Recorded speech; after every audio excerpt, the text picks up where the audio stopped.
మహాకాశంలో సృజించిన మా ప్రియ పరలోకపు తండ్రి, మా ప్రభు, నీకు వేలాది కృతజ్ఞతాస్తుతులు స్తోత్రములు చెల్లించుకుంటున్నాం ప్రభు. ఇప్పటి వరకు ప్రభు, నీ దాసుని మీరు నిలబెట్టుకొని ప్రభు, నీ వాక్యము ద్వారా ప్రభు, మాకు నాయన నేర్పించిన ప్రతిదీ ప్రభు మేము గ్రహించినట్లుగా సహాయము కృప కూడా దయచేయండి.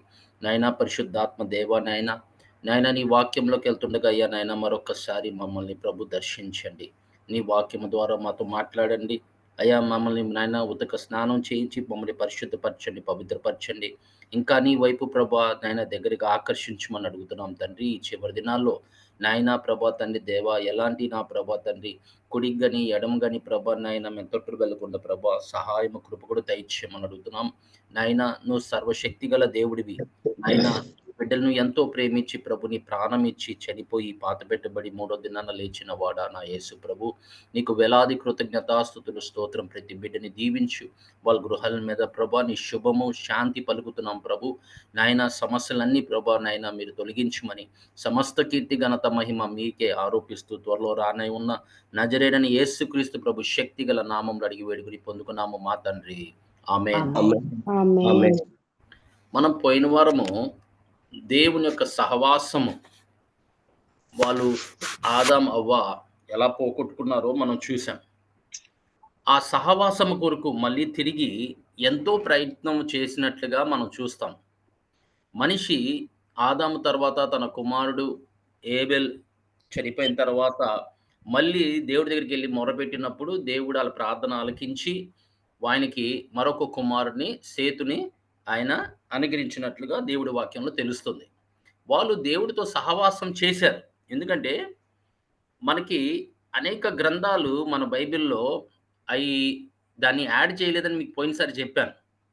మరి ఎందుకు యాడ్ చేయలేదు? 66 పుస్తకాలు ఎందుకు యాడ్ చేశారంటే, అది యూదులు, క్రైస్తవులు కలిసి వీళ్ళేం చేశారంటే, ఈ దీని వరకు వాళ్ళు ఓకే చేశారు. మిగతావన్నీ ఓకే చేయకపోవడానికి కారణం ఏంటంటే, కొన్ని ఆహ్, గ్రంథాలు సగం దొరికినాయి, సగం దొరకలేదు. కొన్ని ఇన్‌స్పిరేషన్ కావు. ఓన్లీ మనకి తెలియపరచటానికి.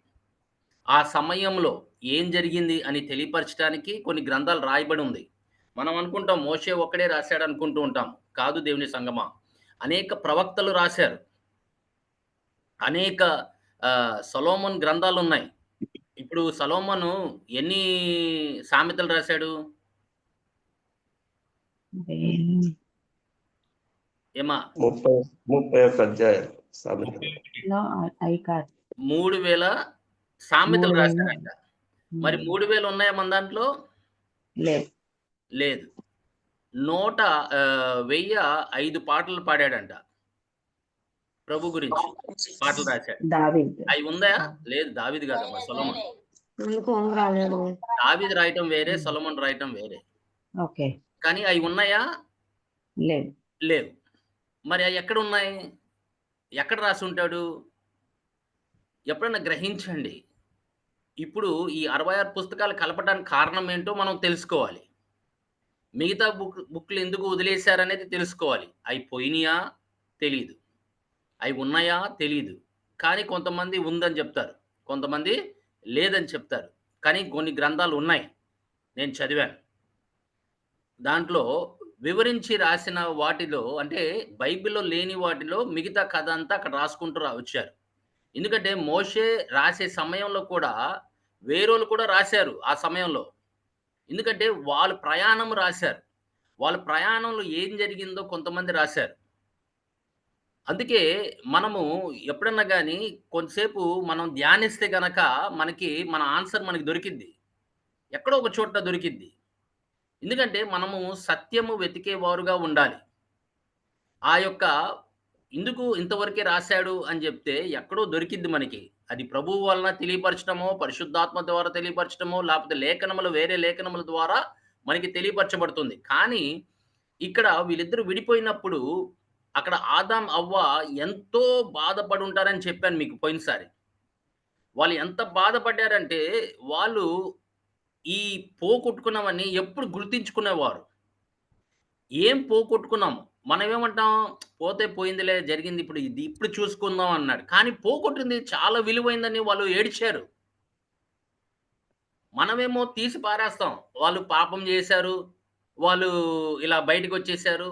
కానీ వాళ్ళెంత కష్టపడ్డారు, మళ్ళీ ప్రభుతో ఎలా సహవాసం చేయాలని వాళ్ళెంత దేవుడిని బతిమలాడారో, అప్పుడు దేవుడు వాళ్ళ యొక్క కన్నీరు చూచి, వాళ్ళు మనసు ఎరిగిన వాడు కాబట్టి, ఆయన మళ్ళీ వాళ్ళతో మాట్లాడడం మొదలెట్టాడని అక్కడ రాసుంది.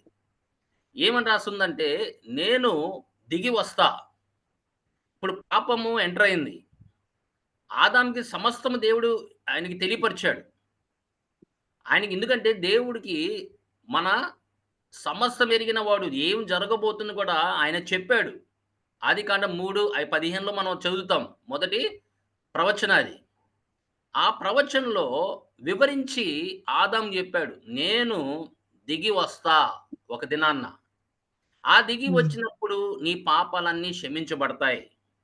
అప్పుడు హ్మ్. వరకు నీ పాపాలన్నీ రక్తంతో, గొర్రెపిల్ల రక్తంతో కప్పబడుతుంది. కానీ నేను వచ్చినప్పుడు మీ పాపాలన్నీ నేను తీసివేస్తాను. మళ్ళీ తిరిగి ఆ యొక్క ఫలముని నేను మీకు తినటానికి అవకాశం ఇస్తాను. కానీ ఇప్పుడు కాదు. 5000 సంవత్సరాలు, 5500 సంవత్సరాల తర్వాత అని జెప్పాడు. అంటే అప్పటికి ఆదాముతో సహవాసము 500 సంవత్సరాలు అయిపోయినియి. 500 సంవత్సరాలయిపోయింది. ఇప్పుడు 5500 సంవత్సరాలకి తర్వాత నేను నీకు ఆ యొక్క పండు నేను పరదేశిలో మళ్ళీ నేను నీకు తినిపిస్తానని ప్రభు వాగ్దానం జేశాడు. ఆయన అప్పుడు కొద్దిగా సమాధానము కలిగింది ఆదాముకి. కానీ కష్టాల్లోనే జీవించాడు. బాధల్లోనే జీవించాడు. అనేక సందర్భాలు ఆయన దేవుడితో మొరపెడతమే మొదలెట్టాడు. ఇంక ప్రార్థన చేయటమే వాళ్ళ పనింక. అంటే దేవుడితో సహవాసం చేశారు. కానీ బైబిల్ ఏం చెప్తుందంటే, 4 అధ్యాయంలో ఒక్కసారి చూడు తల్లి. ఆదికాండము 4. ఆదికాండము 4 అధ్యాయము హ్మ్. ఎక్కడి నుండన్నా? 6 చదువు. 26 చదువు. ఆరో ఆరో 20 వచనం. 26 అన్న. హ్మ్. మరియు షేతునకు కూడా కుమారుడు పుట్టెను. అతనికి ఏనోషను పేరు పెట్టెను. అప్పుడు యెహోవా నామమున ప్రార్థన చేయుట ఆరంభమైనది. ఆమేన్. అప్పుడు దాకా ఓన్లీ ప్రార్థన చేసేవారు. కానీ ఇక్కడి నుండి ఏమైందంటే, ఆళ్ళు ప్రభు యెహోవా నామం. నామములో ప్రార్థన చేయటం మొదలెట్టారు. అంటే దేవుడి యొక్క నామము వాళ్ళకి బయలుపరచబడిన నామము వాళ్ళు ప్రార్థన చేయటం మొదలెట్టారని దేవుడి వాక్యం చెప్తుంది. అప్పుడు ఏమైందంటే వాళ్ళు సహవాసం మళ్ళీ తిరిగి రిస్టోర్ అయింది దేవుడితో. దేవుడు ఆదామవ్వని ఎంత కోపగించినా, వాళ్ళని తరిమేసినా కూడా ఆయన కనికరించే దేవుడు కాబట్టి ఆయనకి మళ్ళీ తిరిగి అవకాశం ఇచ్చాడు. ఎందుకంటే ఆయనకి తెలుసు. ఎవరు వాళ్ళని మోసం చేసింది తెలుసు. ఎవరు మోసిపోయారని తెలుసు. అవ్వ మోసిపోయిందని తెలుసు.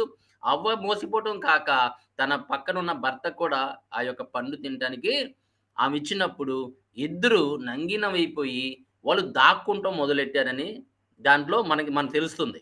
అప్పుడు దేవుడు ప్రతిరోజు సాయంత్రం పూటొచ్చి ఆదాముతో సహవాసం చేసినప్పుడు ఆయన ఆదాము ఎక్కడ ఉన్నావు అని అడిగితే నేను దాక్కునున్నానన్నాడు. ఎందుకు దాక్కునున్నావంటే నేను నంగినగా ఉన్నానని. ఎవరు చెప్పారు నీకు నువ్వు నంగినగా ఉన్నావంటే, అయ్యా మేము ఈ పండు తిన్నాము. అలాగా అప్పుడు మాకు ఈ ఈ పరిస్థితి జరిగిందనంగానే వెంటనే దేవుడేం చేశాడంటే వాళ్ళని రక్తముతో వాళ్ళని అక్కడ రక్తము మనము చూస్తూ ఉంటాము. ఏమైంది? దేవుడి యొక్క గొర్రెని చంపి వెంటనే వాళ్ళని ఏం చేశాడు? కప్పివేశాడని చెప్తున్నాడు. అందుకే దేవుని సంగమా యెషయా చెప్తూ ఉంటాడు 59:2లో మీ యొక్క చదవమ్మా. 50 59:2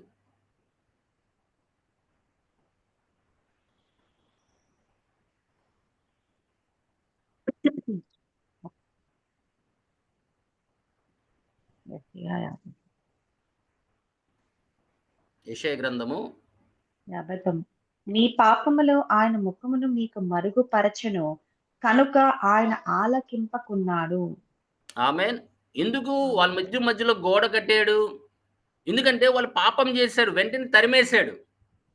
కానీ బైబిల్‌లో ఎక్కడ మనం ఆదాం, అవ్వ పశ్చాత్తాపడినట్టుగా రాయలా. అందుకే దేవుడు వేరే వాళ్ళతో రాయించాడు. వివరంగా రాయించాడు. వాళ్ళు పడిన కష్టాలు, బాధలు దేవుడి యొక్క మాటని తిరస్కరిస్తే ఏం జరుగుతుందనేది మీరది చదివితే మీరు భయపడతారు. ఇంకా పాపం జోలికి మనము వెళ్ళకుండా మనం ప్రయత్నం చేస్తాం. అది ఆలోచన విధానం గాని, లేకపోతే మన మాటల్లో, చూపుల్లో గాని, తొందరపడతంలో గాని, నువ్వు వెంటనే ఎనకాడతావు. ఎందుకంటే దేవుడు మాటని తిరస్కరిస్తే ఏం జరుగుతుందా అనేది దేవుడు ఆ టైంలో చూపించాడు.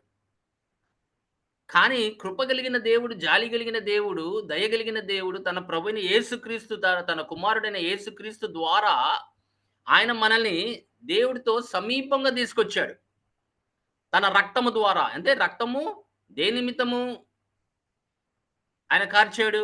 పాప క్షమాపణ నిమిత్తమే కార్చాడు కాబట్టి ఆయన ఏం చేశాడంటే, అక్కడ ఉట్టి గొర్రెపిల్ల రక్తంతో దేవుడు మళ్ళీ ఏం చేశాడంటే, వాళ్ళని దగ్గర చేర్చుకొని, మళ్ళీ వాళ్ళకి నేర్పించటం మొదలెట్టాడు. దేవుడు మళ్ళీ వాళ్ళకి చెప్పటం మొదలెట్టాడు.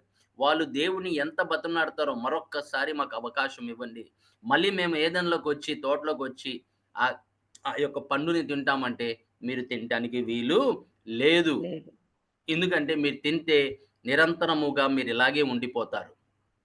అప్పుడు మీకు మోక్షం అనేది ఉండదు మీకు. అని దేవుడు చెప్పిన తర్వాత వాళ్ళు దేవుడి మాట విని వాళ్ళు మళ్ళీ తిరిగి వాళ్ళు వెళ్ళిపోయినట్టుగా ప్రతి రోజంట ఆ ఏదెన్ తోటకొచ్చి ఏడుస్తూ కూర్చునేవారు. అది ఎంత భయంకరమైన విషయమో మీరు ఆలోచించండి దేవుని సంగమా. చాలామంది దేవుడితో ఆ! మామూలుగా దేవుడు చెప్పిన మాటని తిరస్కరించేవారు అనేక మంది ఉన్నారు. ఇప్పుడు కూడా ఉన్నారు. దేవుడు మాట్లాడుతున్నా కూడా తిరస్కరిస్తూ ఉంటారు. ఏం పోగొట్టుకున్నారో వాళ్ళకి తెలియట్లా. వాళ్ళు ఏం సాధిస్తున్నారో వాళ్ళకి తెలియట్లా. ఏం చేస్తావు దేవుడికి విరోధంగా ఎళ్తే ఏమవుతుందో మనం తెలుసుకోవాలి. ఆయన దీర్ఘశాంతం గల దేవుడు కాబట్టి మనం చలామణి అవుతున్నాము. అది ఉన్న మాట అది. మనము మనం చేసే వేషాలన్నీ మనం పాపము చేయకూడదు. నువ్వు తప్పుడు మాట్లాడకూడదు. నువ్వు తప్పుడు మాటలు వినకూడదు అన్నా కూడా మనం వింటూనే ఉంటాం. ఎందుకంటే దేవుడు దీర్ఘశాంతం కలిగిన దేవుడు నన్ను క్షమిస్తాడులే పొద్దునెళ్లి మళ్ళీ ప్రార్థన చేస్తే క్షమిస్తాడులే అని ఒక భావంతో ఉన్నాం మనం. అంతేగాని దేవుడి భయము అనేది మనలో లేదు. దేవుని సంగమా సేతు వాళ్ళు ఇంక అప్పటి నుండి ఏం చేశారంటే, ఆదాము, అవ్వ వాళ్ళ పిల్లలకి చెప్పిన తర్వాత వాళ్ళందరిని పిలిచి, "మేము చేసిన పని ఇది. మీరు చేయమాకండి" అని చెప్పిన తర్వాత అప్పటి నుండి వాళ్ళేం చేశారంటే, దేవుడి యొక్క నామంలో, ప్రభు యొక్క నామంలో ఆయన్ని ప్రార్థన చేయటం మొదలెట్టారని చెప్తున్నాడు. ఇంక అక్కడి నుండి మనుషులు దేవుని వెతికేవారుగా ఉన్నారు. అందుకే మనం కిందకు వస్తే ఆనాకు జీవితంలో మనం చూస్తాం. మీరు చూడండి 5వ అధ్యాయము 22-24 వరకు. ఫాస్ట్ అమ్మ. 22 నుంచి. హానోకు మెతూషేలను కనిన తరువాత 300 ఏండ్లు దేవునితో నడుచుచు కుమారులను కుమార్తెలను కనెను. హానోకు దినములన్నీయు 360 ఏండ్లు. హానోకు దేవునితో నడిచిన తరువాత దేవుడతని తీసుకుని పోయెను కనుక అతడు లేకపోయెను. ఆమేన్. ఆమేన్. ప్రభు నామానికి మహిమ కలుగును గాక. ఎందుకంటే దేవుని సంగమా ఆనోకు ఎలాంటి వాడంటే దేవుడు ఆయనకి కొన్ని అద్భుతాలు చూపించాడు. ఆయన మర్మాలు చూపించాడు. భూమిని ఎలా సృజించాడో ఆయన చెప్పాడు ఆనోక్‌కి. చాలా విషయాలు ఆనోకు చెప్పిన తర్వాత ఆనోకు గ్రంథంలో రాయబడి ఉంది. వాళ్ళేం చేశారంటే దేవదూతలు ఆయన్ని తీసుకువెళ్ళి ఆయనకి ఈ భూమి అంతా ఆయన కొలతలు కూడా వేశారు. దేవుడు ఆ భూమి మీద ఆయన ఎవరెవరిని ఎక్కడ పెట్టాడో చూపించాడు. పడిపోయిన దూతల్ని వాళ్ళని కట్టేసినట్టుగా చూపించాడు. పడిపోయిన దూతలందరినీ వాళ్ళు ఏం చేశారు వాళ్ళు దేవుడి యొక్క మాట తిరస్కరించారు. వాళ్ళు ఏం చేశారంటే దే రెబెల్డ్ అగైన్స్ట్ గాడ్. అప్పుడు ఏం జరిగింది? దేవుడు వాళ్ళందరిని ఏం చేశాడంటే కొంతమందిని వాళ్ళని బంధించేశాడు. అందుకే యూఫ్రటీస్ రివర్ దగ్గర కూడా మీకు ప్రకటన గ్రంథంలో వాళ్ళకి విడుదల కలుగుతుంది త్వరలో. వాళ్ళని కట్టివేసాడు. అయన్నీ ఎవరికి చూపించాడంటే ఆనోక్‌కు చూపించాడు. ఎందుకంటే ఆనోకు ఎలాంటి వాడంటే దేవుడితో నడిచిన వాడు. దేవుడు హృదయం ఎరిగిన వాడు. అట్టి సహవాసం కలిగిన వాడు కాబట్టి దేవుడు ఆయనకి మర్మాలు చూపించాడు. దేవుడు అనేక విషయాలు తెలియపరిచాడు. దేవుడు ఏమి దాయలా ఆనోకు దగ్గర. నేను భూమిని ఎలా సృజించాను, సమస్తమును ఎలా సృజించాను రా అని చెప్పి రాయమని చెప్పాడు. అందుకే ఆనాకు గ్రంథం అనేది ఉంది. బైబిల్‌లోనే చెప్తుంది. మీరు యూదా గ్రంథంలో చదివితే ఆనోకు ఇలా సెలవిచ్చాడు అని చెప్తాడు. ఎక్కడ రాసాడు? రాయలేదుగా. ఆదికాండంలో రాయలేదుగా ఆ మాట. కానీ దేవుడు వాక్యంలో ఏం చెప్తున్నాడంటే, ఆనోకు దేవుడు తెలియపరిచాడని చెప్తున్నాడు. ఆయన వస్తాడు, తిరిగి వస్తాడు అని ఆనోకు చెప్తున్నాడు. యోబు చెప్పలా? ఆయన తిరిగి మళ్ళీ నా యొక్క వచ్చి ఆయన పరిపాలిస్తాడని యోబు చెప్పలేదు. వాళ్ళకన్నీ ఆ మర్మాలు ఎలా తెలిసినాయి? వాళ్ళు యథార్థంగా దేవుడితో నడిచారు కాబట్టి దేవుడు కొన్ని విషయాలు వాళ్ళకి తెలియపరిచాడు. కొంతమందికి ఇప్పుడు రాకడ గురించి చూపిస్తున్నాడు. కొంతమందికైతే ఆయన సమయం దగ్గరగుంది. మీరు బూరని ఊదండి. చెప్పండి నేను వస్తున్నానని చెప్పండి చెప్పట్లా దేవుడు ప్రవచనాల ద్వారా గాని? ఎందుకంటే దేవుని సంగమా, దేవుడు ఏది దాచిపెట్టడు. తనకిష్టమైన వాళ్ళతో ఆయన కొన్ని విషయాలు బయలుపరిచేవాడుగా ఉన్నాడు. అందుకోసం పరిశుద్ధాత్మ సహవాసం చేసిన వాడితో ఆళ్ళేం చేస్తారంటే, సహవాసం చేసిన వారు ఏమవుతారంటే, వాళ్ళకి జరగబోయే సంగతులు దేవుడు వాళ్ళకి తెలియపరుస్తాడు. రాబోయే సంగతులు, జరగబోయే సంగతులు, మర్మాలు దేవుడు పరిశుద్ధాత్మ ద్వారా మనకు కూడా ఆయన బయలుపరుస్తున్నాడు. ఎందుకు? మనం ఆయనతో సహవాసము చేస్తున్నాం కాబట్టి.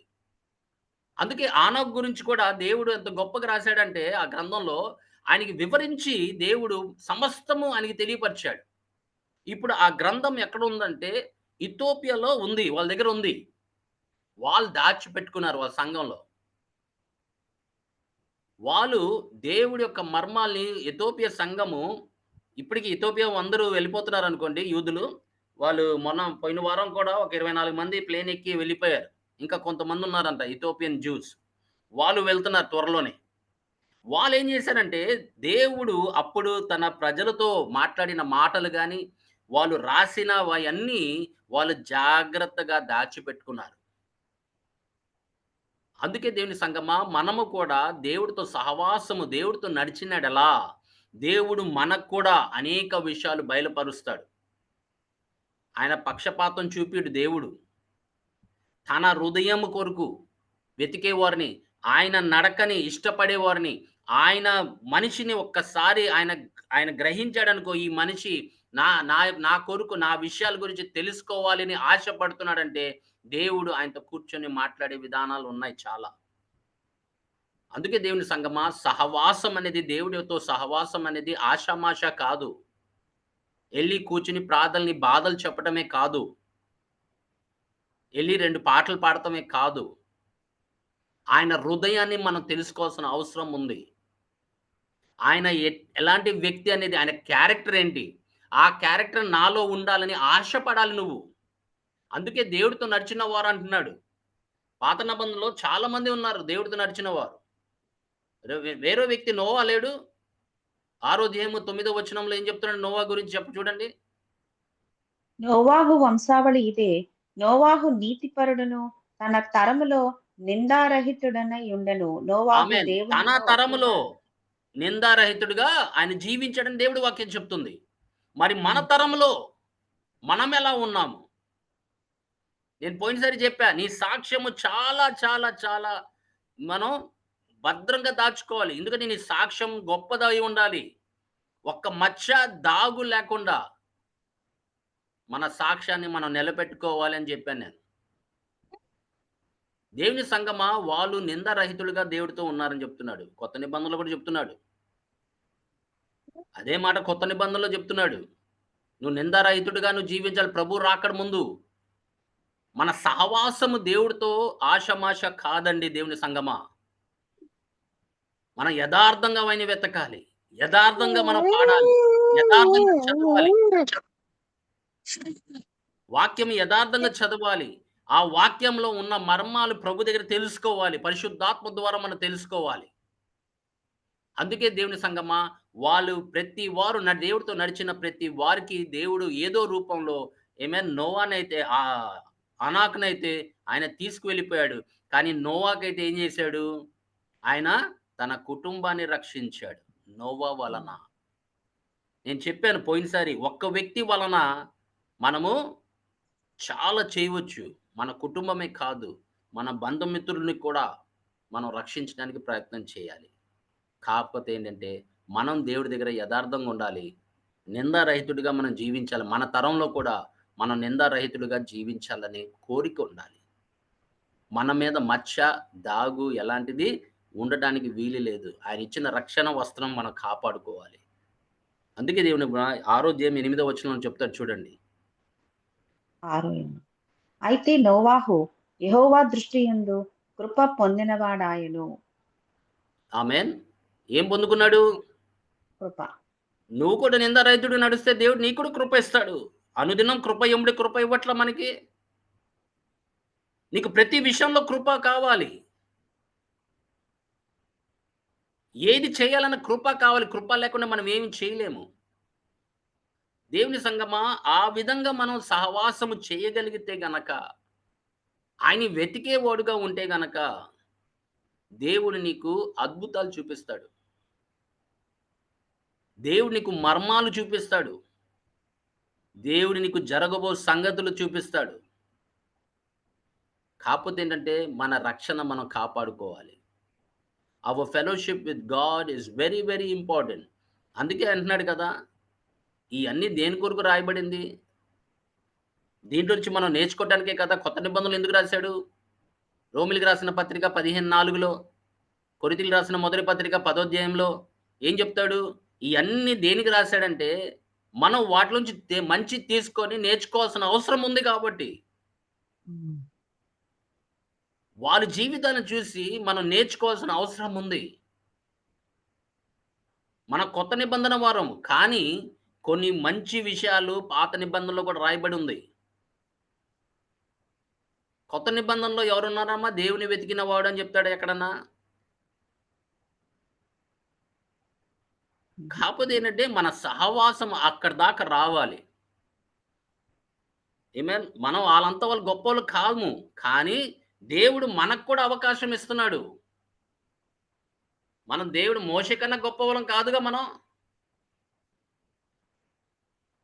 వాళ్ళు నడిచినట్లు మనం నడవలేం కదా! యోషువ నడిచినట్లు నడవలేం కదా! యోబు దీర్ఘశాంతం మనకుందా? లేదు. కొన్నిసార్లు మనం వెంటనే దూషిస్తాం.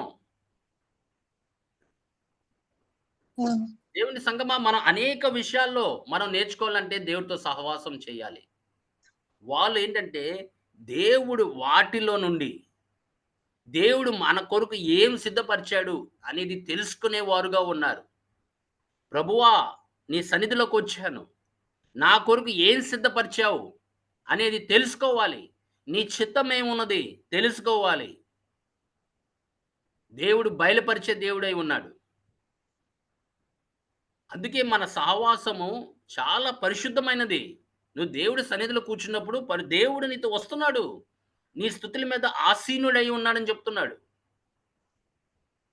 మరి అట్టి విధంగా మరి ఆయన వచ్చినప్పుడు మరి నీతో మాట్లాడడా? లేతే జరగబో సంగతులు తెలియపరచడా? లేతే వాక్యంలో ఉన్న మర్మాలు నీకు తెలియపరచడా? మోషేతో అయితే ముఖాముఖితో మాట్లాడిన వాడని చెప్తున్నాడు. కానీ ఈ దినాన పరిశుద్ధాత్మ దేవుడు మనతో ఉండి మనతో మాట్లాడుతున్నాడు. అది ఎంత గొప్ప విషయం అది. ముఖాముఖితో మాట్లాడిన వాడు ఇప్పుడు పరిశుద్ధాత్మ దేవుడు మనలో మన ద్వారా మాట్లాడుతున్నాడు. అందుకే దయా నీ యొక్క సన్నిధి నాకు కావాలి అని అడిగాడు. ఎందుకంటే ఆయన సన్నిధి ఎంత గొప్పదో ఆయనకు తెలుసు. ఆయన సన్నిధి ఆయనతో వస్తే, తన ప్రజలతో వస్తే ఏం జరుగుతుందో కూడా తెలుసు ఆయనకి. మనం అడుగుతామా? అయ్యా, నేను ఆఫీస్‌కి వెళ్తున్నాను, నీ సన్నిధి నాకు తోడై రావాలి ప్రభు అని చిన్న ప్రార్థన చేస్తాం, వెళ్ళిపోతాం. దేవా, నీ పరిశుద్ధాత్మ సన్నిధి నాకు కావాలి. నువ్వు ఉంటే నేను సమస్తముని నేను ఎలాంటిదైనా కూడా నేను ఎదుర్కోవటానికి నాకు కృపనిస్తావు. నువ్వు నాకు సహాయం చేస్తావు. నాకు ద్వారం తెరుస్తావు. అందుకే దేవుని సంగమా, దేవుడు ఒక వ్యక్తి గురించి ప్రత్యేకంగా బైబిల్‌లో ఎందుకు చెప్పాడంటే, వాళ్ళకి ఒక ప్రత్యేకత ఉంది. ఒక్కొక్క మనిషి గురించి మనం మాట్లాడుకుంటున్నామంటే, వాళ్ళలో ఏదో ఒక ప్రత్యేకత ఉంది. మోషే ఒకప్పుడు ఎలాంటి వాడో మనకు తెలుసు. ఆయన ఫరోలో పెరిగినవాడు. ఐగుప్తులు పెరిగినవాడు. మరి అలాంటి వాడిని దీనుడిగా మార్చాలంటే దేవుడికి చూడండి, ఆయన పారిపోయినప్పుడు 40 సంవత్సరాలు అయ్యున్నాడు. తర్వాత 40 సంవత్సరాల్ని ఆయన రాజవంశం నుండి ఒక కాపరిగా దేవుడు ఆయన్ని మార్చాడు. మళ్ళీ ఆ కాపరి నుండి ఆయన్ని ఒక లీడర్‌గా పెట్టాడాయన్ని. ఒక నాయకుడిగా చేశాడు. దేవుడు ఏం చేసినా ముందు మన లోన వాడిని ఆయన మార్చడానికి ప్రయత్నం చేస్తాడు. మన గుణాన్ని మారుస్తాడు. అందుకే ఫెలోషిప్ అనేది ఇంపార్టెంట్. దేవుడితో నువ్వు సహవాసం చేసినప్పుడు నీ క్యారెక్టర్ మారుతుంది. నీకు ఆయన దగ్గర నేర్చుకునే శక్తి దేవుడు నీకిస్తాడు. అప్పుడు క్రీస్తు కలిగిన మనస్సు మనం ధరింపు చేసుకుంటాం. అందుకోసం ఆషామాషిగా తీసుకోమాకండి. దేవుడు సహవాసం అనేది ఆషామాషి తీసుకోమాకండి. నువ్వు వెళ్ళినప్పుడు దేవుడు భయముతో వెళ్ళాలి. ఆయన్ని వెతికేవారుగా వెళ్ళాలి. ఆయన నీకు దర్శించేవాడుగా ఉండాలి. ఆయన నీతో మాట్లాడేవాడుగా ఉండాలి. అది నిజమైన సహవాసం. ఉత్తిత్తి సహవాసం అనేక మంది చేస్తారు. కానీ మనకు అది కాదు కావాల్సింది.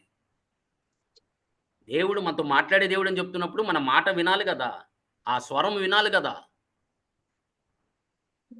దేవుడు అనేక విషయాలు తెలియపరిచేవాడంటే మనం తెలుసుకోవాలి కదా! ఆయన తెలియపరిచేటప్పుడు. నానా విధాలుగా తెలియపరుస్తాడు. సేవకుల ద్వారా తెలియపరుస్తాడు.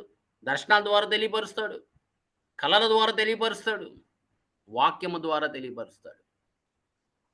కానీ సహవాసం అనేది మంచిది. అది first and foremost important thing is get close to God. దేవుడికి ఇంకా దగ్గరవ్వండి. మనకింక సమయం లేదు. ఎంత కాలం ఉందో అనేది ఎవరు చెప్పలేరు. నువ్వు నిద్రలోనే బూర ఊదొచ్చేమో. నువ్వు మార్కెట్‌లో ఉన్నప్పుడు బూర ఊదొచ్చేమో. నువ్వు బయటికి షాపింగ్‌కెళ్ళినప్పుడు బూర ఊదొచ్చేమో. ఏ సమయంలో ఎప్పుడు జరుగుతుందో మనకి తెలీదు. కానీ హఠాత్తుగా జరుగుతుందని దేవుడి వాక్యం చెప్తుంది. ఆ యొక్క సమయానికి నువ్వు సిద్ధంగా ఉన్నావా ఆ సమయంలో? ఆ బూర ఊదినప్పుడు నువ్వు వినగలుగుతావా? అట్టి సహవాసంలో దేవుని భయంతో మనం వెళ్ళాలి దేవుని సంగమా. ఆయన కొరకే జీవించాలి. మనకెన్ని పనులున్నా, మన ఈ భూమి మీద ఎన్ని కష్టాలున్నా, ఎన్ని బాధలున్నా, కానీ దేవుడితో మటుకు సహవాసము మానమాకండి. కొంతమంది ఏం చేస్తారంటే బాధల్లో ఉన్నప్పుడు ప్రభు పాదాల దగ్గరికెళ్తారు. మొర్రపెడతారు, ఏడుస్తారు. తర్వాత మళ్ళీ వాళ్ళు కనపడరు. ఆ 10 మంది కుష్టిలో 9 మంది తర్వాత మళ్ళీ కనపడలా వాళ్ళు. అంటే అవసరానికే దేవుడు. కష్టాల్లో ఉన్నప్పుడే దేవుడు. బాధల్లో ఉన్నప్పుడే దేవుడు. దేవుడు ఆ కార్యము చేసిన తర్వాత వాళ్ళు మళ్ళీ కనపడరు, వినపడరు. ఆళ్ళెక్కడ ఉన్నారో మనకి తెలీదు. ఇంకంతే వాళ్ళు మార్గాల్లో వాళ్ళెళ్ళిపోతారు. అందుకే దేవుని సంగమా మనం చాలా జాగ్రత్తగుండాలి. దేవుడు ఆయన మొఖాన్ని ఆయన ఈ సావాసం ఎలా ఉందంటే మోషేకే కాదు. ఆయన వెలుగుతో ఎంత నింపబడి ఉన్నాడంటే దేవుడు ఆయన్ని అక్కడ కప్పాడు మోషేని. అందుకే దేవుడు ఆనాకుతో అంటాడు ఆ గ్రంథంలో, "నువ్వు నన్ను చూడలేవు కాబట్టి దూత నీ మీద చెయ్యి వేసి ఉంటాడని" చెప్పాడు. ఎందుకంటే నువ్వు కిందకెళ్ళావనుకో నీ మొఖాన్ని కూడా వాళ్ళు చూడలేరు నువ్వు మాట్లాడుతున్నప్పుడు. అంటే ఎంత వెలుగు కలిగి ఉన్నాడు దేవుడు. ఎంత వెలుగులో నివసిస్తున్నాడు దేవుడు. ఆ వెలుగులో ఎదురుకాళ్ళు పట్టేస్తాయి ఇప్పుడు నైట్‌కి. ఆయన మీదకొచ్చినప్పుడు కాళ్ళు చేతులు పట్టేస్తారా? నిన్ను చూడలేరు అని చెప్పి ఆనాకుతో మాట్లాడతాడు దేవుడు. మరి ఆషామాషామా దేవుడంటే సన్నిధిలో మీరు చూడండి. వాళ్ళు పెరిగే కొద్దీ చిన్నప్పటి నుండి దావీదు పెరుక్కుంటూ వచ్చాడు. దావీదు చిన్నప్పటి నుంచి కీర్తనలు పాడుతూ ఉండేవాడు. మొదటి సమూయేలు గ్రంథం 13వ అధ్యాయము 14వ వచనం చూడమ్మా. మొదటి ఇవన్నీ సమూయేలు తెలుసా? 13 అసలు ఒకటి చేయడానికి నాకు 10 రోజుల పైనే పట్టిద్ది. ఒకటి చేయడానికి. అన్నా 13 నాన్న పవన్ వేరే వాళ్ళని మ్యూట్ చేయి నాన్న కొద్దిగా. అన్నా చేస్తున్నాను. యెహోవా తన చిత్తానుసారమైన మనస్సు గల ఒకని కనుగొని ఉన్నాడు. నీకు తన చిత్త ప్రకారం గల మనస్సుని కనుగొని కలిగి ఉన్నాడు. ఉన్నాడని చెప్తున్నాడు. అపోస్తల కార్యం 13వ అధ్యాయం 22వ వచనంలో అదే చెప్తున్నాడు. He was a man after God's own heart. దేవుడికి ఇష్టమైనదే చేసేవాడు. దేవుడికి ఆరాధన అంటే ఇష్టము. దేవుడికి ఆరాధించే వాళ్ళంటే చాలా ఇష్టం దేవుని సంగమా. ఆయన పాదాల దగ్గర కూర్చొని ఆరాధించే వాళ్ళంటే చాలా చాలా ఇష్టము. అలాంటి హృదయం నువ్వు కలిగి ఉన్నావా? దేవుడు ఒక్కసారి మాట్లాడితే ఆ మాటకు లోబడేవాడుగా ఉన్నావా? That is what a man after God's own heart. He will do what God tells him to do. He will love the things of God. దేవుడు వాటిలో ఆయనకి చాలా ఇష్టము. దేవుడు వాటిలో తెలుసుకుంటాం ఆయనకి చాలా ఇష్టము. దేవుడికి ఏది కావాలో కూడా ఆయనకు తెలుసు. దేవుడికి స్తుతి, ఆరాధన అంటే చాలా ఇష్టం కాబట్టి. ఎందుకంటే పరలోకంలో జరుగుతుంది అదే. పరలోకంలో జరుగుతుంది అదే. ఆ సహవాసం మనం కలిగి ఉండాలి. సెర్చ్ అన్నాడు. వెతుకుడి నేను దొరుకుతానని చెప్పాడు దేవుడు. నేను దాక్కుంటానని చెప్పలా. నువ్వు వెతికితే దొరుకుతానని చెప్పాడు. వాళ్ళు వెతికేవారుగా ఉన్నారు. వాళ్ళు దేవుని మహిమను చూశారు. అందుకే దావీదు హృదయము ఎలాంటిదంటే కీర్తన గ్రంథం 27:4 చూడమ్మా. 27:4.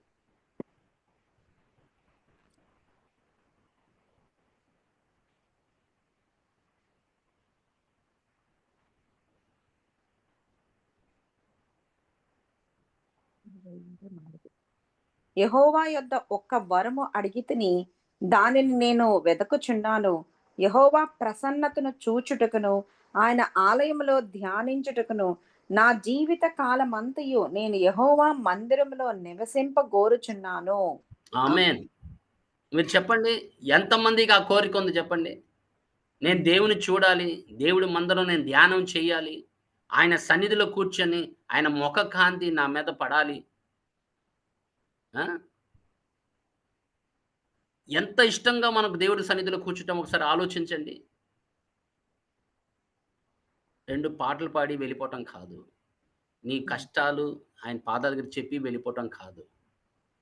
దేవుని సంగమా ఆయన్ని ప్రేమించేవారుగా ఉండాలి. ఆయన్ని ప్రేమిస్తే గనక నీ పూర్ణ హృదయంతోను, నీ పూర్ణ ఆత్మతోను, నీ పూర్ణ బలముతోను, శక్తితోను నువ్వు ఆరాధిస్తే గనక దేవుడు నిన్ను తప్పనిసరిగా దర్శిస్తాడు.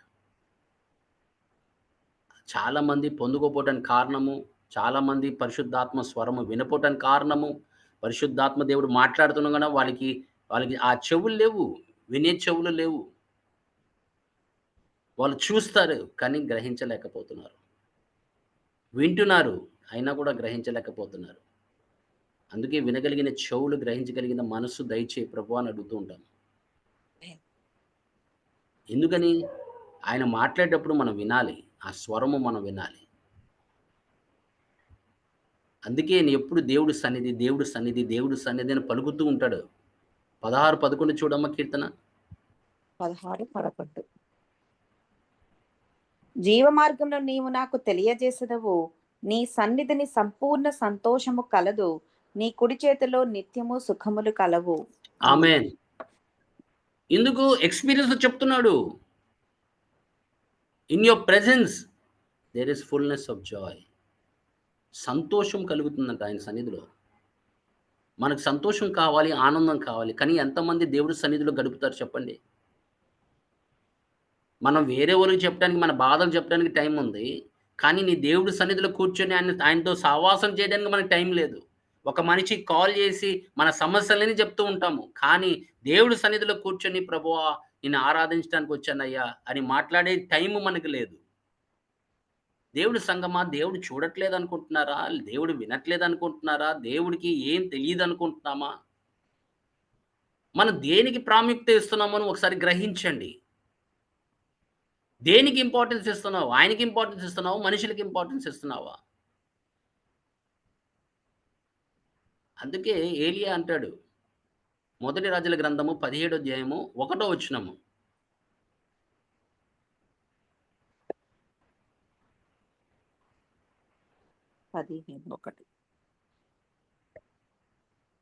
నెబాతు కుమారుడును రాజునైన యెరోబాము ఏలుబడిలో 18వ సంవత్సరంన అబీయాము యూదా వారిని ఏలనారంభించెను. అతడు 3 సంవత్సరములు యెరూషలేమునందు రాజుగా ఉండెను. అతని తల్లి పేరు 1 Kings 1 Kings 15:1 కదా. 17:1. సారీ. 17:1. అంతటా గిలాదు కాపురస్తులు సంబంధియును తిష్బీయుడనైన ఏలియా అహాబు నొద్దకు వచ్చి, ఎవని సన్నిధిని నేను నిలువబడి ఉన్నానో ఇశ్రాయేలు దేవుడైన ఆ యెహోవా జీవము తోడు నా మాట ప్రకారము కాక ఈ సంవత్సరములలో మంచైనను వర్షమైనను పడదని ప్రకటించెను. ఆమేన్. చాలమ్మా. ఎవరి సన్నిధిలో నుంచున్నాడంట అమ్మా? ఇశ్రాయేలు దేవుడైన ఆమేన్. చూసారా? ఆయన దేవుడు సన్నిధిలో, ఆయన ఎక్కడికి వెళ్ళినా దేవుడు సన్నిధి ఉండేది. ఆయన పలికిన మాట, నా మాట చొప్పున అంటున్నాడు. ఇది యెహోవా వాక్ అని చెప్పట్లా, నా మాట చొప్పున అంటున్నాడు. ఎందుకంటే దేవుడు సన్నిధిలో ఉన్నవాడు మాట్లాడేటప్పుడు దేవుడు ఆయన్ని కంపల్సరీ ప్రేరేపించే మాట్లాడిస్తాడు. మీరు గమనించారా? కొన్నిసారి దేవుడు ఆయన మాట ఆయన చెప్పేశాడు. దేవుడు దాన్ని స్వీకరించి ఆ కార్యం చేశాడు. అట్టి సహవాసం వాళ్ళది. మనం అంత రీచ్ అవ్వకపోవచ్చేమో గానీ, దేవుని సంగమా, కనీసం కొద్దిగన్నా మనం దేవుడి దగ్గర నుంచి మనం సంపాదించుకోవచ్చు. అట్టి కృప మనం కూడా సంపాదించుకోవచ్చు. కానీ మన హృదయాన్ని బట్టి ఉంటుంది. నీ హృదయం దేన్ని వెతుకుతుందనేది ఒకసారి గ్రహిస్తే, దేన్ని వెంబడిస్తుంది నీ హృదయము? లోకాన్నా? లేకపోతే లోక వాటినా? లేకపోతే ఆస్తుల, అంతస్తులా? దాని వైపు చూడమాకండమ్మా. నీ దేవుడైన యెహోవా వైపు చూడు. నీ ప్రభువైన యేసుక్రీస్తు వైపు చూడు. మిగతావన్నీ నిన్ను వెంబడిస్తాయి. ఆయన రాజ్యముని, ఆయన నీతిని వెతుకుడి. ఈ సమస్తము నీకంతా అనుగ్రహించబడును అని చెప్తున్నాడు. కానీ మనం ఆయన్ని వెతకకుండా వాటిని వెతుకుతూ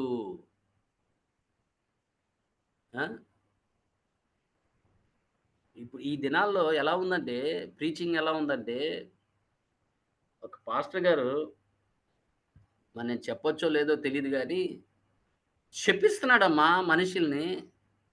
మీరు గనక మీ దశం భాగం ఇవ్వకపోతే మీరు శపించబడతారు అంటున్నాడు. You will be a cursed అంటున్నాడు. ఎవరు చెప్పారు? ఎవరు చెప్పారు? దశం భాగం ఇవ్వకపోతే నువ్వు కొత్త నిబంధనలో ఏం చెప్పలేదా దశం భాగం గురించి? ఒక్క మెల్కిజెదెక్‌కి అక్కడ ఒక వివరణగా పౌలు గారు చెప్తారు. ఎందుకంటే ఇవ్వటం అనేది కొత్త నిబంధనలో నేర్పించాడు. కానీ ఎంత వంతు అనేది చెప్పలా. ఎందుకంటే కొత్త నిబంధనకు వచ్చేసరికి నీ హృదయపూర్వకంగా ఇవ్వమని చెప్పాడు. నీకు తోచింది ఇవ్వమని చెప్పాడు. ఫ్రీ గివింగ్ అనేది ఇవ్వమని నేర్పించాడు మనకి. కానీ వీళ్ళేం చేస్తున్నారంటే భయపిచ్చేస్తున్నారు. శాపం వస్తుంది మన మీదకి, దశం భాగం తీసుకుని వెళ్తున్నారు. అది దేవుడి దీవెనలు ఎలా వస్తాయమ్మా? ఈ దినాన బ్లాక్ మెయిలింగ్ తప్ప ఏం లేదు ప్రీచింగ్‌లో. నువ్వు గనక ఇవ్వకపోతే ఇలా జరుగుతుంది నీ కుటుంబంలో. నువ్వు గనక ఇవ్వబోతే భయపడి ఇస్తున్నారు జనాలు. దేవుడు భయంతో ఇవ్వట్లేదు. దేవుడి మీద ప్రేమతో ఇవ్వట్లేదు. ఏదైనా జరిగిద్దేమో ఆ భయంతో ఇస్తున్నారు తప్ప దేవుని సంగమా, చాలా బాధ కలుగుతుంది. నిన్న రాత్రి ఒకడు మాట్లాడుతున్నాడు అతని వ్యక్తి. అసలు యేసుక్రీస్తు ప్రభుకి అసలు శక్తే లేదు. ఆయన ఎవరో కాదు, మామూలోడు. నా తండ్రే చేస్తానని చెప్తున్నాడు కదా! మీరు మళ్ళీ ఆయన ఎనకాడతారేంటి ఆయన్ని అని చెప్తున్నాడు. ఎలాగైపోయిందంటే ఈ దినాన్న ప్రీచింగు, నీ దేవుడి వాక్యం లేక తెలియకపోయిన వారందరూ వాడి దగ్గరికెళ్తారు. వాక్యం తెలిసిన వారు కనీసం వాళ్ళ గుమ్మం దగ్గర కూడా లెక్కరు. నా ప్రజలు జ్ఞానం లేకుండా నశించిపోతున్నారని చెప్తున్నాడు. అప్పటి నుంచి చెప్తున్నాడు. పాత నిబంధన నుంచి చెప్తున్నాడు ఆయన. ఆయన ప్రజలు వాళ్ళు ఏమైపోతున్నారు? నశించిపోతున్నారు. దేని కొరకంటే జ్ఞానం లేక. ఏ జ్ఞానం అంటే దేవుడి గురించి తెలుసుకోలేకపోతున్నారు. దేవుడు వాటిలో ఏం రాయబడి ఉందో తెలుసుకోలేకపోతున్నారు. సో వాళ్ళు ఎంత చెప్తే అంత వినేవారు ఉన్నారంటే వాళ్ళకి లేఖనం తెలియకే. లేఖనం తెలిస్తే ఎందుకు కూర్చుంటారు అక్కడ? ఒక్కడు ఉండడు ఆడి పక్కన. దేవుని సంగమా, మనం దేవుని భయంతో దేవుడి పనులు చేయాలి. దేని మనం ఆశించకూడదు. తన రాజ్యాన్ని, తన నీతిని మనం వెతికేవారుగా ఉండాలి. వాళ్ళు దేవుడి సేవకులు. అప్పుడు పాత నిబంధనలు గాని, కొత్త నిబంధనల సేవకులు ఎక్కడన్నా గాని డబ్బుల కోసం పనిచేసినట్టుందమ్మా. దేవుడు వాళ్ళని 12 మందిని పంపించినప్పుడు ఒకసారి 70 మందిని పంపించాడు. పంపించినప్పుడు తిరిగి వచ్చినప్పుడు మీకేదైనా కదువయిందని అడిగాడు. అవ్వలేదయ్యా మాకేం కొదువు అవ్వలేదు. అవ్వదు. ఆయన పని మీద పంపించినప్పుడు ఆయన తెలీదా? తన దాసుడికి ఆయన సపోర్ట్ చేయాలని.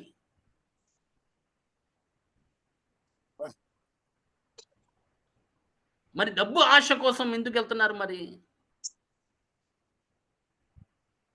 ఒక వ్యాపారంగా మారిపోయింది. వ్యాపారం మనుషులతో వ్యాపారం గొర్రెల్ని వ్యాపారం చేస్తున్నారు. ఒక సిన్నర్‌ని, పాపిని దేవుడిలో ఎలా నడిపించాలి, దేవుడికి ఇంకా సమీపంగా ఎలా తీసుకురావాలి అనేది నేర్పించకుండా వాళ్ళ దగ్గర నుంచి డబ్బు కొట్టడానికే ప్రయత్నం చేస్తున్నారు తప్ప, వాళ్ళని ఐ మీన్ పాపిల నుండి వాళ్ళని దేవుని యొక్క గొర్రెలుగా మార్చడానికి గాని, దేవుడి యొక్క కుమారులుగా, కుమార్తెలుగా జీవించాలని వాళ్ళకి ఎలాంటి ఆశ లేదు దేవుని సంగమా. నేను నమ్ముచున్నాను. దేవుడు ఆ యొక్క సంఘాలన్నీ పడగొడతాడు. ఆయన కొంతమందిని లేవనెత్తాడు చివరి దినాల్లో. వాళ్ళు సంఘాలకెళ్ళి ఉన్నట్టు చెప్తారు. మీరు చెప్పేది బోధన తప్పు. అలాంటి ప్రవక్తలు దేవుడు లేవనెత్తును గాక. ఆమేన్. హల్లెలూయా. ఎందుకంటే అనేక మంది వాళ్ళు గుడ్డిగా వాళ్ళు మనుషుల్ని వెంబడిస్తున్నారు. మనిషి నశించిపోతుంటే దేవుడు యోనాని లేవనెత్తలేదు. ప్రవక్తని పంపించి వాళ్ళందరినీ ఆయన రక్షించడానికి ప్రయత్నం చేయలేదు. చేశాడు. దేవుడికి కావాల్సింది రక్షణ. కానీ వీళ్ళు దోపిడీ చేస్తున్నారు. దోచుకుంటున్నారు ప్రభు నామంలో. వాక్యం ఏదో విధంగా చూపించి ఆళ్ళు దోచుకోవడానికి they are not feeding the lambs. దేవుని గొర్రెలకి మేపట్ల వాళ్ళు. అస్సలు మేపట్ల. దేవుడి వాక్యం ఇవ్వట్ల వాళ్ళకి. ఏదేదో ఆశలు పుట్టిస్తున్నారు వాళ్ళలో. కానీ దానియేలు అలాంటి వాడు కాడు దేవుని సంగమా. ఆయనకిచ్చిన బాధ్యతని ఆయన జాగ్రత్తగా దేవుడి ముందు 6వ అధ్యాయం 10వ వచనం చూడమ్మా. దేవుడు ఆయన ఏం పిలిచాడో కూడా చూడండి ఒకసారి. 9వ అధ్యాయం 23వ వచనంలో. దానియేలు 9. 6:10 ముందు. 10 6:10 ఇట్టి శాసనము సంతకము చేయబడినని దానియేలు తెలుసుకొనిన అతడు తన ఇంటికి వెళ్ళి యథాప్రకారముగా అనుదినము ముమ్మారు మోకాళ్ళూని తన ఇంటి పై గది కిటికీలు యెరూషలేము తట్టునకు తెరవబడి ఉండగా తన దేవునికి ప్రార్థన చేయుచు ఆయనను స్తుతించుచు వచ్చెను. ఆమేన్. ఎన్నిసార్లు? 3 ముమ్మారు. సార్లు అంటే దినం. 3 మార్లు ఏం చేశాడు? ఆయన ప్రార్థన చేశాడు ఆ విషయం మీద. మీరు గమనించండి. ఎప్పుడన్నా గాని మీకేదైనా సమస్య వచ్చినప్పుడు ముందు ఎవరి దగ్గరికెళ్ళాలో నేర్చుకోండి. దేవుడు. ముందు మీరు మోకరించి చేతులెత్తి ప్రార్థన చేసి ఆ సమస్య ఆయన పాదాల దగ్గర పెట్టండి. దేవుడికి అసాధ్యమే లేదు. ఎస్తర్ గ్రంథంలో చెప్పట్లేదు? తన ప్రజల్ని నశింపు చేయడానికి హామాను ఎంత కష్టపడ్డాడో. కానీ ఆమె దేవుడి సన్నిధిలో ఎళ్లి మొరపెట్టింది. రాజు దగ్గరికెళ్లి మాట్లాడింది. మీరు ప్రార్థన చేయండి అని ఇజ్రాయెల్ ప్రజలతో చెప్తుంది. ఆమె ఒక తరాన్ని ఆమె రక్షించింది. అందుకే పూరీం అనేది పండగ వాళ్ళు చేసుకుంటారు. పూరీం అనే పండగ ఎస్తర్ మీద జ్ఞాపకానికి చేసుకుంటారు వాళ్ళు. దానియేలుతో ఏం చెప్తాడో తెలుసా దేవుడు? 9వ అధ్యాయం 23వ వచనంలో.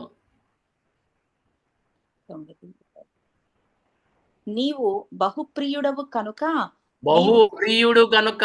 ఎందుకు ప్రియుడయ్యాడు దేవుడికి?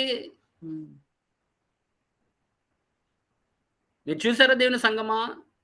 నువ్వు బహుప్రియుడు అంటున్నాడు. మై బిలవెడ్ అంటున్నాడు. వాళ్ళ సహవాసము దేవుడికి అంత ఇష్టము. అంత ఇష్టం కాబట్టి దేవుడు ఆయన ప్రియుడు అని పిలుస్తున్నాడు. Amen. He was a man of prayer. చదవండి, ఎప్పుడన్నా చదవండి. నెహెమ్యా గ్రంథము సమస్యలొచ్చినప్పుడు, సమస్యలను ఎదుర్కొన్నప్పుడు, మీరు ఏదైనా ఎదుర్కొన్నప్పుడు ఆ పుస్తకాలు చదవాలి. ఎజ్రా చదవాలి, నెహెమ్యా చదవాలి, దానియేలుని చదవాలి. వాళ్ళు సమస్యల్ని ఎలా ఎదుర్కొన్నారు అనేది వివరంగా రాసిపెట్టాడు. నెహెమ్యా ప్రార్థన లేక గోడలు కట్టలా.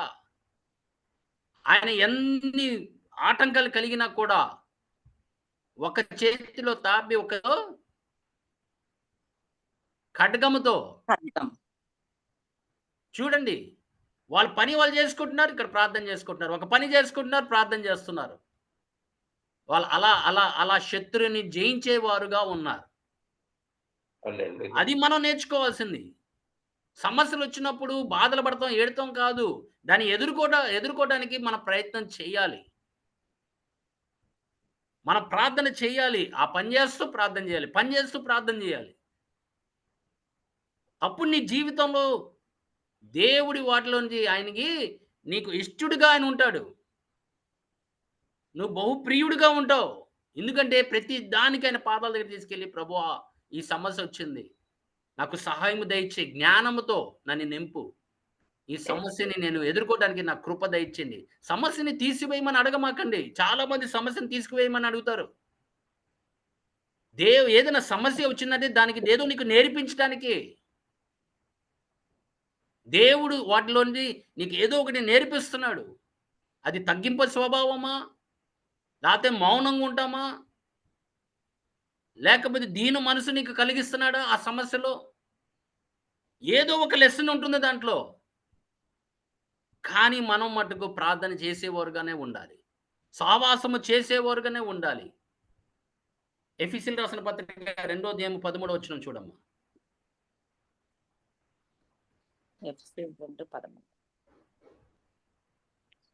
అయినను మునుపు దూరస్తులైన మీరు ఇప్పుడు క్రీస్తు యేసునందు క్రీస్తు రక్తము వలన సమీపస్తులై ఉన్నారు. ఎవరికి సమీపస్తులమై ఉన్నాం? దేవునికి. దేవునికి సమీపస్తులై ఉన్నాము. అప్పుడు నువ్వు ఎవరి దగ్గరికి వెళ్ళాలి? దేవుని దగ్గరికి. దేవుని దగ్గరికే. యేసు. ఆయన దగ్గరికి వెళ్ళి మొరపెట్టండి, ఏడవండి. ఏడుపొస్తే ఏడవండి, తప్పేం లేదు. ఆయనకి తెలుసు. ఎందుకంటే 2వ అధ్యాయం హెబ్రీయులకు రాసిన పత్రిక 2వ అధ్యాయం 18వ వచనం చూడమ్మా.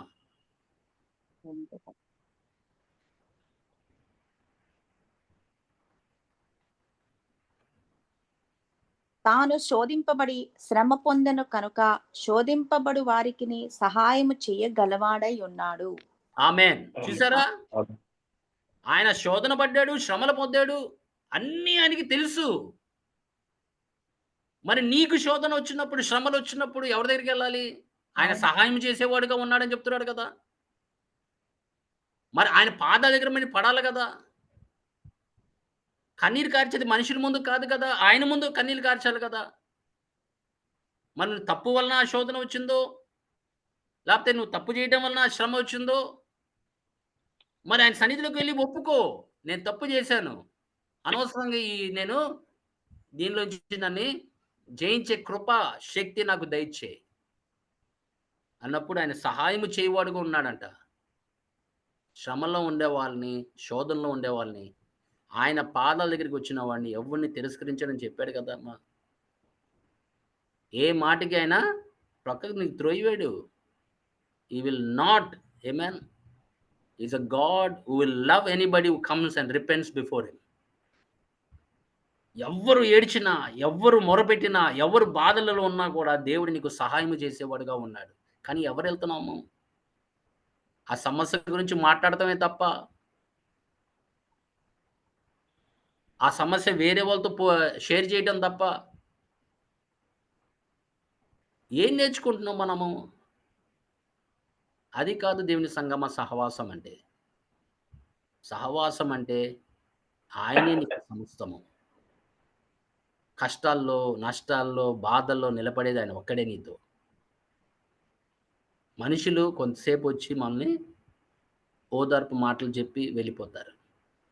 కానీ ఎదుర్కొనేది నువ్వు, నేనే ఆ సమస్య. కానీ మనం ఎక్కడ సహవాసం చేసిన యెడల ప్రభు పాదాల దగ్గర కూర్చొని మనం ఆయన ఆరాధించే విధానము, స్తుతించే విధానము, ఆయన వాక్యము స్వరము వినే విధానము మనం నేర్చుకోవాల్సిన అవసరం ఉంది. ఇది పాత నిబంధన వరకే నేను మీకు చూపించింది. కానీ కొత్త నిబంధనలో కూడా అసలు సహవాసం ఎవరితోనూ ఎలా ఉంటుందో మీకు వచ్చే వారం చెప్తాను. కానీ దేవుని సంగమా, నీ ప్రభు నీతో ఉన్నాడు. ఆమేన్. నీ ప్రభు నీ సమస్యలు ఎరిగి ఉన్నాడు. నీ ప్రభు నిన్ను బయటికి తీసుకురావాలని అనుకుంటున్నాడు. కానీ నువ్వు ఆయన దగ్గరికి వెళ్ళట్లేదు. నువ్వు ఆయన దగ్గరికి వెళ్ళట్లేదు. ఆయన సన్నిధిలో కూర్చొని సమయం గడపట్లేదు. ఆయన గురించి వివరించిగా ఆయన పొగట్లేదు నువ్వు. ఆయన కీర్తనలు ఇచ్చాడు. దేని కొరకు? అందులో తీసుకొని ఆయన స్తుతించడానికే కదా, ఆయన్ని మహిమపరచడానికే కదా, ఆయన వాక్యం ద్వారా తీసుకొని. వాళ్ళు ఇవన్నీ రాసింది మన కొరకని చెప్తున్నాడు. దాంట్లో నుంచి మనం నేర్చుకుందాం. ఆయన పాద సన్నిధిలో కూర్చొని ఆయనతో సహవాసం చేసేవాడిగా ఉంటే కనుక నీకు జరగబో సంగతులు దేవుని నీకు తెలియపరచిపోతే అప్పుడు వచ్చి నన్ను అడగండి. నువ్వు ఇష్టడుగా ఉంటావు, నువ్వు కూడా ప్రియుడిగా ఉంటావు ఆయనకి. కానీ దేనికోసం నీ హృదయం పాకలాడుతుంది అనేది ఒకసారి గ్రహించండి. దేవుడి కొద్ది మాటలు మన హృదయంలో ఫలింపులోకి తీసుకొచ్చును గాక. ఆమేన్. ఆమేన్. ఆమేన్. ప్రభు హల్లెలూయా. స్తోత్రములు దేవా.